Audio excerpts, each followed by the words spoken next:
Hi guys. So today's going to be quick inland marine. So we did property last time, which covered more of the premises exposure. Inland marine is going to take us off premises. Okay, inland marine, what is it? It is a group of coverages designed to ensure exposures, really, that cannot be reasonably confined to a fixed location, which fish is what I was talking to you about before. Okay, history on the name came from ocean marine, right? Basically, we had goods that were being shipped across the ocean. So if the ship went under, we lost the cargo. That's what you're thinking about when things started getting shipped across land. Inland marine, ocean marine, inland marine. Makes sense. Okay, so there's just a few small pieces of coverage we're going to be talking about. One we'll talk about is the unscheduled or miscellaneous tools as they relate to our contractors. So these are, the coverage is grouped into, usually you'll see it as a $25,000 or $30,000 limit. And it's tools that are valued under $1,000, right? So miscellaneous, hammers, hand tools, things like that. And again, we're talking actual cash value here. So different than property coverage where we're talking replacement cost, these are depreciated cost. You're still subject to a $500 deductible, but one of the important things to remember with this type of coverage is this is not a per policy limit, right? It is a per claim limit, right? So you could have 10 different $25,000 claims in a given policy. So that is the unscheduled piece. The next part would be the scheduled. So this is going to be all of your larger equipment. Again, it is going to be on a depreciated value, actual cash value. You can get replacement costs sometimes.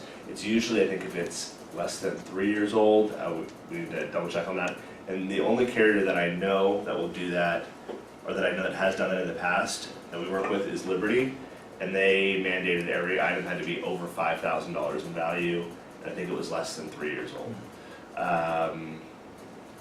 One of the things that we were talking about before is employee tools, right? So can they be covered because a lot of our guys will bring their own tools.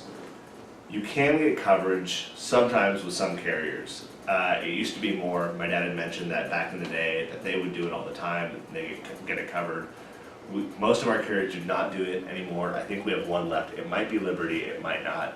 We'll have to double check on who that is, but it's a problem that a lot of these guys can bring their tools, they leave them in the truck, they get stolen, and they're looking at their employer, hey, I was working for you guys and my tools got stolen. So it is an exposure, just one that a lot of carriers don't want to cover. And the reason they don't want this exposure is, especially nowadays, when I as the employee could say my tools were stolen and then meanwhile I sell my own tools on eBay. I didn't have an insurable risk. If my employer actually provides the insurance on them, I get new tools for myself and I've sold this, so I make a profit. So that's why so many of the carriers are saying, no, we don't even want to mess around with it. And then the next portion of that is the rented and leased equipment. A lot of our guys are renting different equipment during the course of the policy term. And so part of their contracts when they go and rent this equipment is to have coverage for it. Sometimes they can just buy the coverage at the place that they're renting from. Otherwise, we can just get a blanket coverage for them up to a certain limit on their policy. And let me interject again. The big difference between the rented equipment versus the damage waivers they purchase out there are, one, the rented equipment cost is actually cheaper overall for them to buy as an annualized basis. But the other thing is the damage waiver that they get at the yard, the equipment yard, does not cover theft. So if the guy rents a scissor lift, right, and it is stolen, it's not damaged, there's no coverage under the damage waiver for it. And so that's another reason, if it's heavy, valuable equipment, that you want as a leased equipment item and not just purchasing a damage waiver. And a lot of our clients are unaware of that. Thanks, Justin. The kind of the last component of inland marine we're going to be talking about is the installation floater. think of this as anytime we have any item that's going to be installed at a job site, prior to it being installed, once it leaves the premises of, our insured's location, it's now in transit at a temporary storage or left at the job site, and it can be stolen or damaged, right? So think about, like we have electricians that deal with copper wire, that we have HVAC equipment that, might cost a couple $100,000, or satellite dishes for some of our, like Total Telco or Stellar Telecom, where they have these $400,000 satellite dish that if they get in a car accident on the road, right, they need this dish to be covered. Or if it gets left at a job site before it gets installed and it gets contractually signed over to the owner of the project, if that gets stolen, they need coverage. So we are typically putting the same type of limit at each location, or at each, I said locations, but job site, temporary storage, and in transit. But it's, again, important to note that this is, the limit that we need to have needs to be the limit that is going to be the maximum amount that could be at one of these places at any given time, right? So he might say, I'm only gonna be transporting in my truck at one time, $200,000, but what if you're doing 3 loads to drop it off at a job site? You have $600,000 at the job site. So it's important to ask those type of questions, because you don't want one of these kind of claims going uncovered. I'm just gonna jump in and say, also, you should be knowing what your client does for work. So if I'm a service and repair HVAC contractor, I'm obviously not delivering condensers to a job site. But if I install new condensers to a job site, I have this exposure.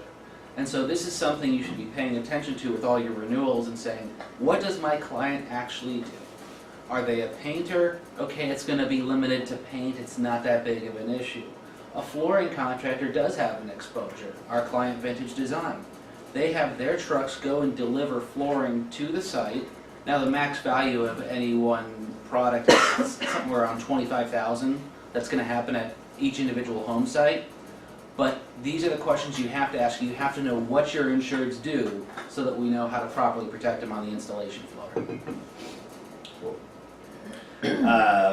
That's pretty much it, but my dad brought up a good point earlier, saying, hey, we'll have clients call in from time to time and say, I just bought, a tractor, it's $10,000 in value. How much does that cost?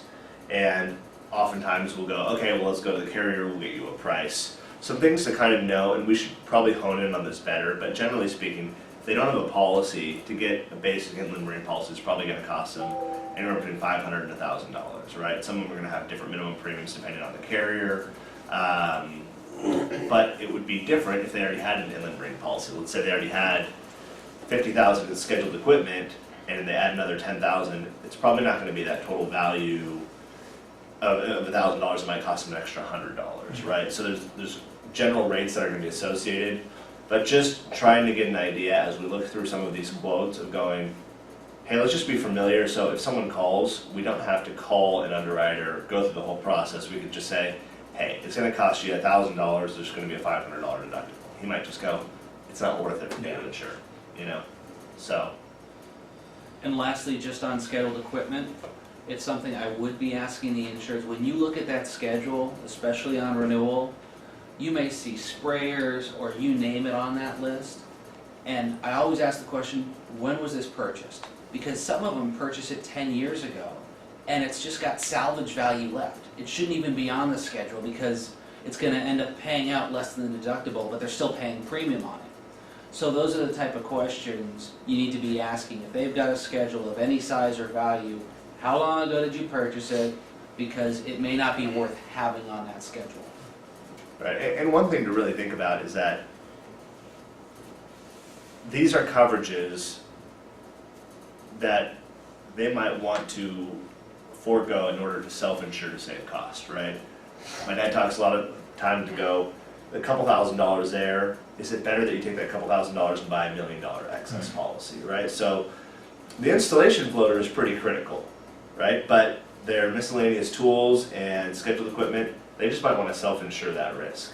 So when you're thinking about ways of getting creative with saving money or doing other things, that could be a really good place to look at it, is that inland marine portion, and the scheduled equipment. And a lot of contracts require that materials that are intended to be installed in the project are covered by the subcontractor, where they don't say your equipment necessarily.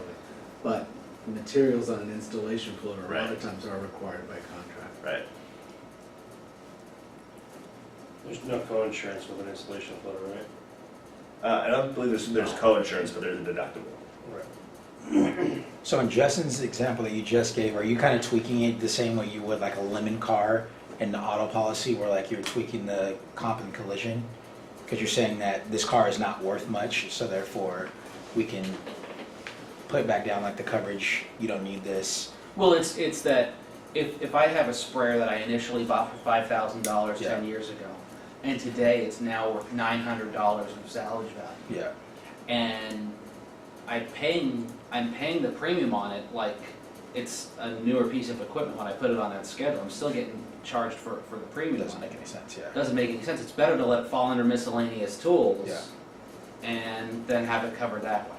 How often does that happen? I mean, because again, like you said, you're moving things around a lot to make sure that they're getting the right coverage. Is that pretty? I don't Common. necessarily say I'm moving coverages around a lot. No, but I mean am just saying is this. on every one of my accounts at renewal, we are asking specifically about the age of the equipment Okay. and whether or not it needs to stay on there or not, or if anything new has been purchased in the previous policy term, because they always forget to tell us. But, you know, this is one of the areas, the biggest problems that you have.